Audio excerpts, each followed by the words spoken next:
নির্বাচনের মনোনয়ন জমা দেওয়া হয়েছে, যাচাই বাছাই চলতেছে। আমরা অনেকেই যে জাতীয়তাবাদী ফ্রন্টের কথা বলতেছিলাম, সেই ফ্রন্ট গঠিত হয়েছে আলহামদুলিল্লাহ। এই ফ্রন্ট তৈরির কাজটা সহজ ছিল না, আপনারা খেয়াল করেছেন। শেষ পর্যন্ত এনসিপির কিছু নারী নেতৃত্ব আখেরি ঝামেলা তৈরি করলো। এটা নিয়ে আর একটা এপিসোড করবো আমি।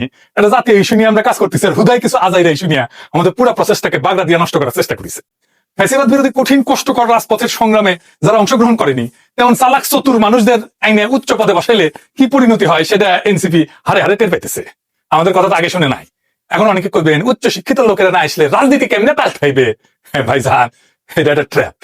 রাজনীতি কর্পোরেট জব না, রাজনীতি ইউনিভার্সিটির মাস্টারি না, রাজনীতি ডাক্তারি করে না, ইঞ্জিনিয়ার করে না, ইউনিভার্সিটির ফ্যাকাল্টি না, উচ্চ শিক্ষা রাজনীতির বিকল্প না।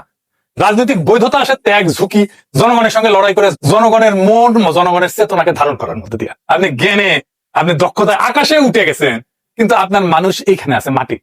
আপনার মাটিত নেমে আসতে হবে এবং মাটির কথা কইতে হবে।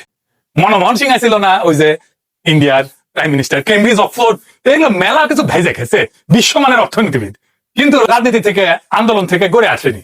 প্রাইম মিনিস্টার হয়েছে পার্টির নির্বাচিত নেতা হিসেবে না, একটা এলিট কনসেনসাসের মাধ্যমে। কি হইল? প্রধানমন্ত্রীর রাজনৈতিক নেতৃত্বহীন নির্বাহী পদে পরিণত হইল।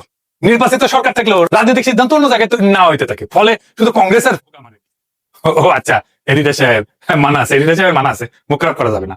আচ্ছা ঠিক আছে, তুমি মনমোহন সিং এর দুর্বল নেতৃত্ব বিজেপির উত্থানের ক্ষেত্র তৈরি করেছিল। দেখেন উচ্চশিক্ষিত, রেসপেক্টেড, সৎ, কিন্তু একটা অতি দুর্বল শাসন উপহার দিল আমাদেরকে। এলিট, টেকনোক্র্যাট, এই যে রাজনৈতিক শর্টকাট, এইটাতে গণতান্ত্রিক ক্ষয় হয়। যাই হোক, এবার আসেন এই জোটের নির্বাচনে বিজয় পাইতে হলে কি করতে হবে।